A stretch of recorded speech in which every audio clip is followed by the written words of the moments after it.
it's PSplus mid-month update time once again. I'll show you gameplay from all the PSplus Extra and Premium catalogue games added in June 2023, and I'll also let you know what's leaving this month. Please leave a like if this is helpful, and please recommend a game in the comments to make sure a great game doesn't go unplayed. Hello there, I'm Adam. Here's everything coming to PSplus Extra on Tuesday, June 20th. Well, I wasn't expecting this. FarCry 6 is coming to PSplus Extra. The first-person open-world shooter takes us to Yara, a place based on Cuba in real life, and in good old FarCry tradition, we are tasked with freeing the country from the grips of a dictator. This time it's Anton Castillo, played by everyone's favourite bad guy from Breaking Bad. We join the guerrilla fighters and use anything we can get our hands on to push the resistance forwards. The Thanks for Hire system returns from Far Cry 5 with a crocodile, a cockerel, or even a sausage dog in a wheelchair as a companion. The story has callbacks to other games in the series, and ultimately it's a great game that takes over 20 hours to finish, or nearer 60 for the Platinum Hunters watching. If that RPG isn't for you, then maybe Deus Ex Mankind Divided is more your speed. We play as Adam Jensen, a human with so many augments it's tough to know if he's man or machine. And throughout the game we add to that biotechnology to build a character with skills that we prefer. While hunting down generic bad guys, we approach each mission in many ways. Like maybe going in unnoticed, could you get to the roof without being seen? Or if you prefer, guns blazing through the front door. Mankind Divided lets us constantly evolve our character to be the perfect agent. The Teenage Mutant Ninja Turtles are here. Shredder's Revenge is a classic beat-em-up that were popular in arcades in the 1980s and 90s. Playing as one of the Fab Four or their allies in co-op play, we side-scroll our way through the Foot Clan and take on a boss at the end of each stage, from Bebop and Rocksteady through to Krang and the Technodrome. It's a short game and perfect for gamers young and old. Each character has unique abilities and prefer different ranges in a brawl. You'll have this done in a few hours, but completionists will take about 15 hours in total.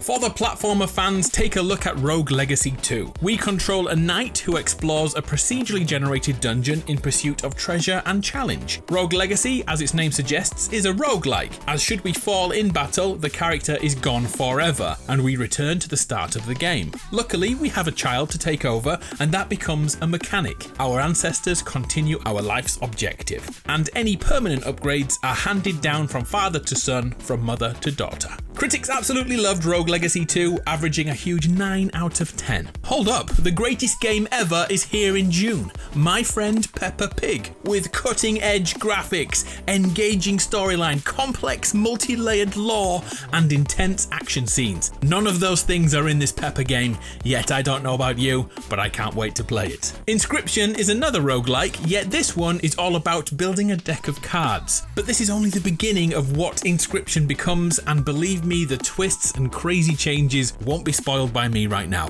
If you enjoyed Slay the Spire, this will take your expectations to a brand new level. Just don't spoil it for yourself. Go for it, play it. Average reviewer score 8 out of 10. Soulstice is an action hack and slasher, exploring a dark world brimming with hidden mysteries, mastering a diverse combat system which feels a lot like Devil May Cry, and inhabit the dual forces of two sisters in a dark fantasy story with fast-paced, vicious enemies and spectacular boss fights. Coming in June is Tacoma, an exploration game set in 2088. We use a version of augmented reality to view the history of the surroundings here, kinda like Batman's detective vision, and by piecing together what happened, we get the answers we need. If that kind of exploration isn't your thing, then check out Wild at Heart, as we follow two runaway children as they unravel the mysteries of this lost realm. Over on the PS4 is Killing Floor 2, a first-person shooter released back in 2016, and not much can really be said here. It's a shooter, and it does lots of shooting. Vampire the Masquerade, Coteries of New York, takes the old tabletop RPG and makes it into a visual novel. I'm sure someone likes visual novels on PlayStation. Is it you? Racing game fans can enjoy MX vs ATV Legends to become the champion of gritty off-road racing, or Redout 2 is a fast-paced sci-fi racer attuned like the old arcade cabinets of the 1980s. Then there's Lonely Mountains Downhill, a third-person biking game that throws us down a mountain in the hopes of staying on your seat and setting a new record when you reach the bottom. And the only other sports-based game in June is Dodgeball Academia. We are a rookie dodgeball player, and while playing through this RPG, we slowly climb the ranks and dominate both on and off the court. Is there any simulator fans in the house? Did you enjoy the bus simulator last month? Well, this month you've got 100 Days Winemaking Simulator. From choosing the vines to cultivating the land, then drinking far too much at the end.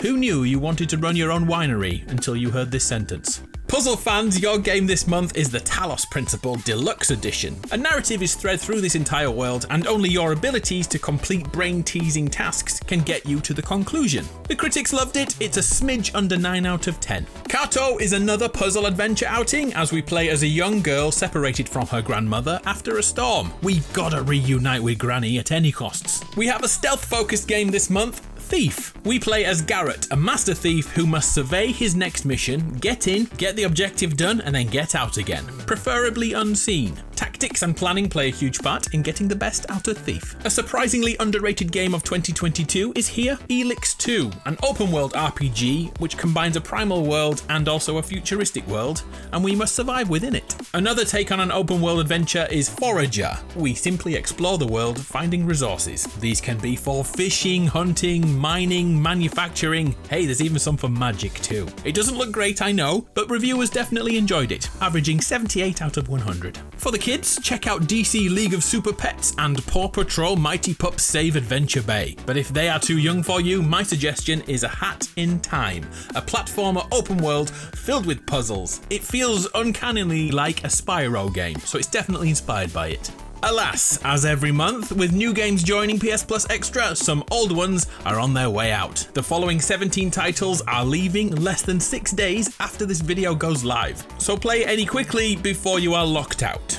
The first and third person destruction shooter Red Factions 1 and 2 are both leaving on June 19th, as is the brilliant yet super tough John Wick Hex. Agents of Mayhem's time is up, as too is Fire Pro Wrestling World. And it's also your last chance to play 9 Monkeys of Shaolin, Ash of God's Redemption, Black Mirror, Defense Grid 2, God's Will Fall, Lone Wolf, Kiwi, No Straight Roads, Party Hard, Redeemer Enhanced Edition, and 2 versions of Witchwood. Oh, and also Descenders, although that was a game on PSplus Essential too, so if you claimed it on that, it should still stick around after the update. And finally, over to the classics for June 2023. Premium PSplus members will be receiving Killzone Liberation from the PSP, a game which got me through many train journeys, and we also have the iconic Worms on PS1, and also Herc's Adventure 2.